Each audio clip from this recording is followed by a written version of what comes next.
How to add credit card in Simplify Financial. Hey guys, in this video, I'm going to show you how you can add a credit card in Simplify Financial.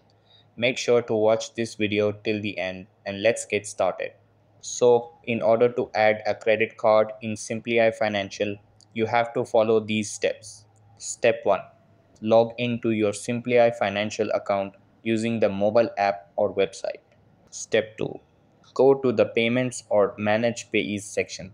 Step 3. Select the option to add a new credit card. Step 4. Enter your credit card details, including the card number, expiration date, and any other required information. Step 5. Review the information you've entered to ensure it is correct. Step 6. Submit the details and wait for confirmation that your credit card has been successfully added. So that's how you can add a credit card in Simplify Financial. That's all for this video.